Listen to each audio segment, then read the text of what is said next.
Bagaimana menggunakan data ekonomi yang ada dan dibantu dengan teknologi yang saat ini berkembang untuk membantu kita dalam mengambil keputusan berinvestasi. Ya, jumpa lagi di Vestok, channel yang membahas mengenai keuangan, bisnis, dan juga investasi. Terima kasih pada Bapak Ibu yang sudah klik video ini. Di kesempatan kali ini kita akan belajar bersama mengenai topik yang mungkin lebih praktis untuk digunakan dan lebih relevan. Harapannya bisa membantu kita semua, para investor yang sudah berinvestasi maupun yang belum, untuk bisa mengambil keputusan investasi dengan lebih bijaksana. Bagi Bapak Ibu yang baru join, langsung saja klik subscribe karena nanti setiap minggu kita akan bahas mengenai video-video keuangan, bisnis, dan juga investasi.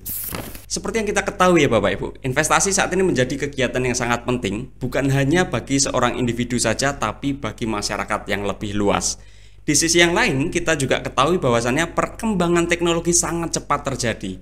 Dan tentu saja perkembangan teknologi ini bisa membantu kita dalam mengambil keputusan dalam berinvestasi. Salah satu buah perkembangan teknologi yang saat ini sedang hangat digunakan dan banyak dibicarakan oleh masyarakat adalah AI atau Artificial Intelligence atau kecerdasan buatan ya. Salah satu perusahaan yang mengembangkan AI adalah OpenAI yang mungkin brandnya kita ketahui bersama adalah ChatGPT ya. Dan kali ini kita akan membahas penggunaan ChatGPT ini untuk membantu kita dalam mengambil keputusan untuk berinvestasi. Yang pertama kita pelajari dulu dasar ekonomi makro. Ekonomi makro ini perlu kita bahas karena ini menjadi dasar pemikiran dan logika kita untuk kita bisa memahami kondisi ekonomi terkini, serta kita setidaknya bisa memproyeksikan ada gambaran arah ekonomi ke depan akan seperti apa. Ekonomi makro itu sendiri adalah salah satu cabang ilmu ekonomi yang menganalisis fenomena-fenomena yang mempengaruhi ekonomi secara luas, Bapak Ibu. Jadi ada berbagai faktor yang mempengaruhi ekonomi secara luas dan disitulah dianalisis. Ini yang menjadi disiplin ilmu dari ekonomi makro. Terdapat indikator-indikator kunci dalam ekonomi makro seperti GDP atau mungkin dalam bahasa Indonesia adalah PDB ya.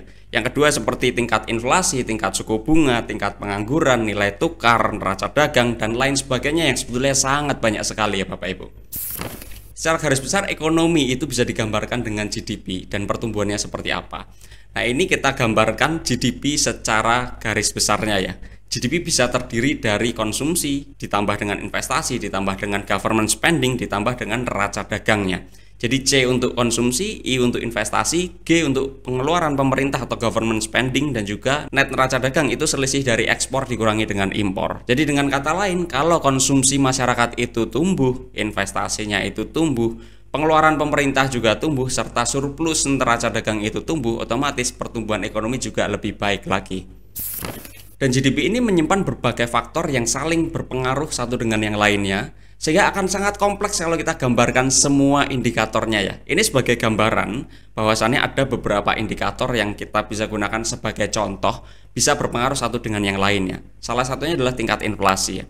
Tingkat inflasi adalah pertumbuhan harga barang dan jasa yang berturut-turut pada periode waktu tertentu dan juga pada jenis barang dan juga jasa secara luas. Jadi kalau harganya naik terus, nah itu tingkat inflasinya tumbuh seperti itu ya. Tingkat inflasi itu sendiri faktornya ada banyak. Tetapi kalau tingkat inflasi itu tumbuh, ini bisa berpengaruh pada kebijakan pemerintah, spesifiknya pada kebijakan moneter untuk meningkatkan suku bunga juga. Yang mana nanti akan berdampak pada GDP karena suku bunga bisa berpengaruh kepada konsumsinya, tingkat investasi, government spending, serta neraca dagang juga bisa terpengaruh. Contoh yang lain seperti tingkat pengangguran.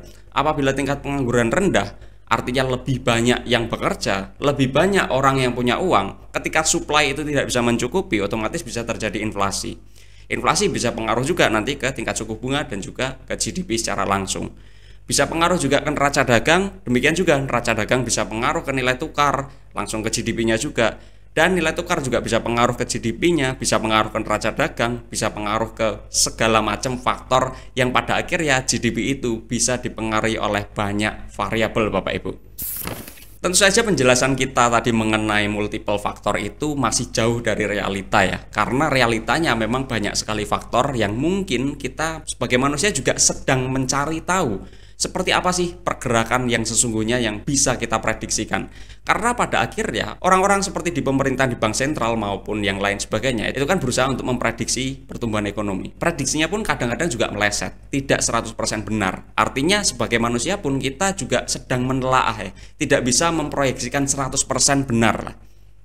Nah, GDP ini akan saling berpengaruh dan dipengaruhi oleh berbagai indikator. Artinya dengan satu indikator saja pada dasarnya tidak bisa menjadi penentu dan memprediksi pertumbuhan ekonomi suatu negara. Tetapi rangkaian indikator dari satu indikator dengan indikator lainnya dan lainnya lagi dan lainnya lagi, apabila mengarah ke titik yang sama secara berkesinambungan, ini dapat menjadi acuan bahwasannya ekonomi bergerak ke arah tertentu. Kuncinya di situ. Kita tidak bisa memproyeksikan 100%, tapi apabila ada multiple indikator yang mengarah ke titik yang sama pada periode waktu yang berkesinambungan, ini menjadi indikasi bahwasannya ekonomi bergerak ke arah tertentu.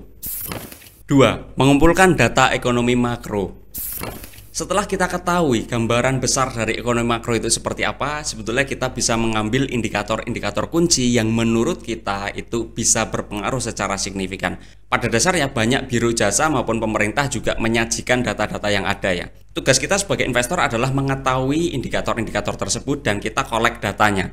Ini salah satu contoh, kita gunakan tradingeconomics.com. Ini sebetulnya kita tidak bekerja sama dengan tradingeconomics.com ini ya, ini hanya sebagai contoh. Seperti yang tadi kita sampaikan, banyak sekali platform yang bisa menyajikan berbagai data secara aktual di satu platform tersebut. Jadi banyak data hanya dalam satu website maupun satu aplikasi. Bapak Ibu bisa gunakan yang lainnya juga. Di sini kita contohnya menggunakan tradingeconomics.com. Setelah itu kita kumpulkan data-data yang kita anggap cukup signifikan untuk kita bisa menggambarkan arah pergerakan ekonomi. Contoh yang pertama adalah pertumbuhan GDP, ini dihitung dengan year on year, ada data terkini, data masa lalu, dan juga data proyeksi. Demikian juga pada tingkat inflasi, tingkat suku bunga, tingkat pengangguran, nilai tukar, dan juga neraca dagang. Masing-masing data yang dikolek itu adalah data terbarunya yang saat ini ada, dan dibandingkan dengan tahun lalu, periode yang sama, serta ada data proyeksi di tahun ini, pada akhir tahun maupun di tahun depan ya. Kita sudah kolek datanya, ini contohnya seperti ini, dan dari sini kita bisa akan gunakan untuk menanyakan ke ChatGPT. 3. Menanyakan ke ChatGPT. Dari data yang ada, kita langsung tanyakan saja ke ChatGPT, ini instrumen investasi apa yang tepat untuk kondisi ekonomi seperti sekarang. Dan mungkin apabila Bapak Ibu ada tambahan informasi keuangan secara pribadi, secara ringkas ya, data-data seperti tujuan investasi, profil risiko, jumlah alokasi dana, preferensi investasi, itu juga bisa ditambahkan ke ChatGPT untuk nanti kita minta rekomendasi rencana investasi yang lebih konkret. Nanti akan disampaikan diversifikasinya akan seperti apa. Dan apabila dominasi investasi itu pada instrumen investasi saham, kita juga bisa menanyakan lebih lanjut nih, sektor saham apa yang menjadi rekomendasi untuk dapat dicermati lebih lanjut. Nah, di sini kita coba langsung masuk ke ChatGPT-nya.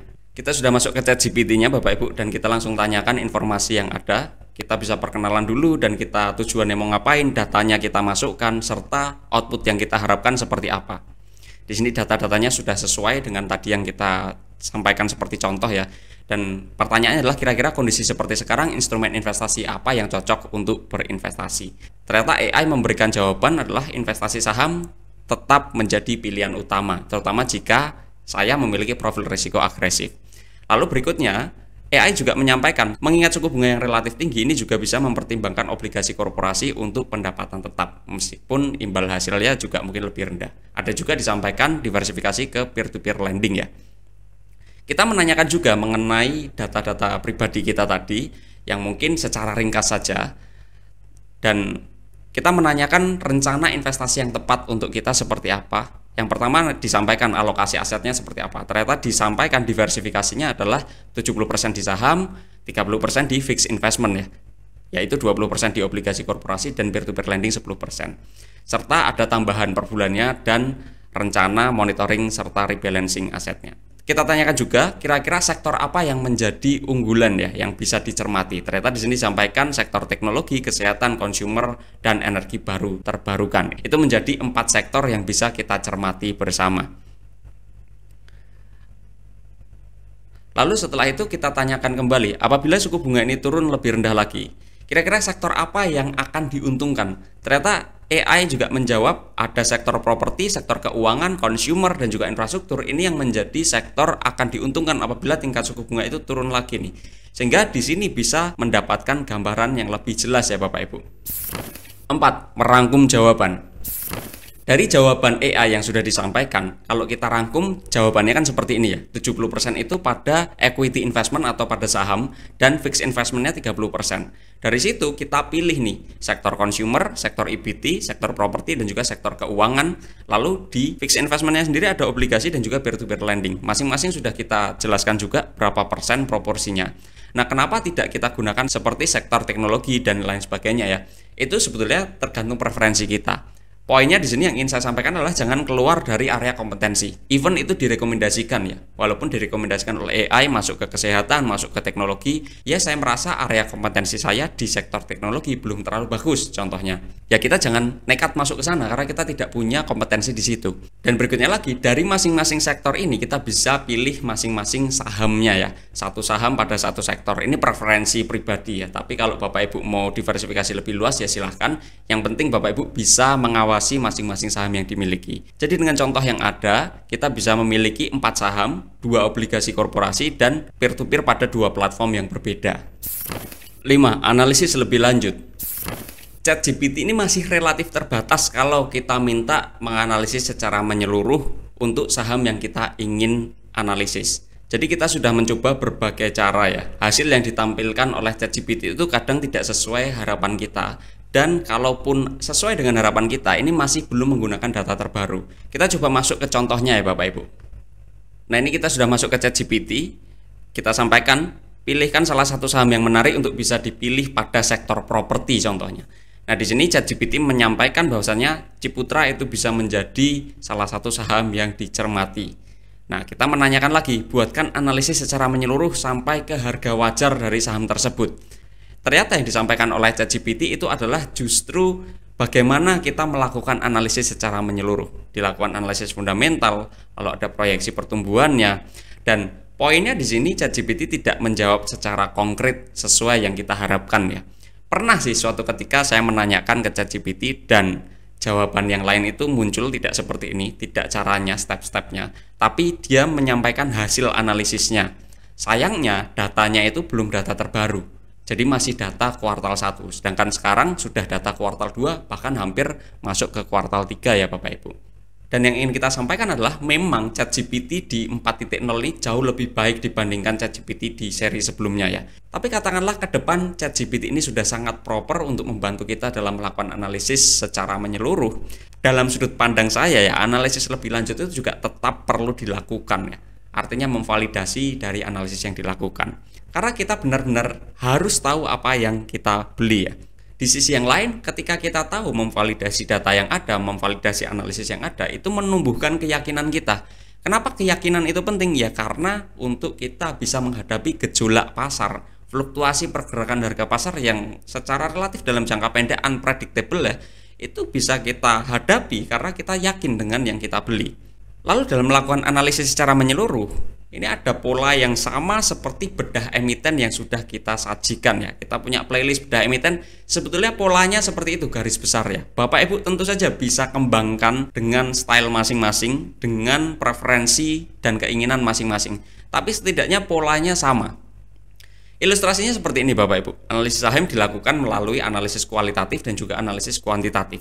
Kalau kualitatifnya bagus dan kuantitatifnya bagus, kita tinggal tahu valuasinya berapa sih untuk kita bisa beli saham tersebut. Ya setidaknya di harga wajar kalau memang perusahaannya itu sangat bagus ya. Tapi kalau perusahaannya biasa saja ya tentu kita mengharapkan diskon yang lebih besar. Yaitu tadi diskusi kita mengenai pengolahan data ekonomi makro, bagaimana kita collect datanya, kita tanyakan ke AI sampai kita dapat output rencana investasi ya. Walaupun tidak bisa sampai tuntas, sampai kita melakukan analisis itu dibantu 100%, sampai kepilih sahamnya apa dan itu benar dan kita yakin. Tapi pada akhirnya menurut saya ChatGPT apakah berguna pada part tertentu? Ya, benar itu bisa membantu. Sebetulnya secara garis besar jawabannya cukup bagus ya. Tetapi yang menjadi kelemahan adalah AI ini kalau kita punya data nggak lengkap, data kita nggak lengkap kita masukkan ke AI, dia memberikan jawaban, kadang-kadang jawabannya itu tidak relevan. Mungkin jawabannya bagus, tapi nggak relevan. Karena data yang kita masukkan itu masih terlalu sedikit. Mungkin kalau kita datanya banyak, sering kita tanyain sampai 1 tahun kita menggunakan, dia udah sangat kenal betul dengan kita, semua data tahu mengenai hidup kita, bahkan lebih tahu dari kita sendiri, mungkin datanya akan lebih bagus ya. Tapi praktis sehari-hari Bapak Ibu dan masyarakat biasanya kan menanyakan sebatas menanyakan saja, lalu keluar hasilnya. Nah, jawaban yang dikeluarkan oleh AI ini kadang-kadang tidak relevan. Artinya kita masih harus memfilter mana yang tepat, mana yang kurang tepat untuk kita ya. Jadi jangan 100% dilempar ke AI dan kita melaksanakan. Nah, itu menurut saya, opini dan pandangan dari saya. Kira-kira bagaimana menurut Bapak Ibu? Apakah AI ini bisa membantu atau enggak sih? Atau sebetulnya Bapak Ibu malah belum pernah coba nih? Coba drop di komen ya Bapak Ibu. Dan nextnya kita akan bahas topik apa yang praktis bisa kita gunakan sehari-hari untuk bisa membantu Bapak Ibu dalam berinvestasi di sehari-hari ya. Kita ucapkan terima kasih pada Bapak Ibu yang sudah berkontribusi dalam pertumbuhan dan perkembangan channel ini. Apresiasi yang sebesar-besarnya Bapak Ibu.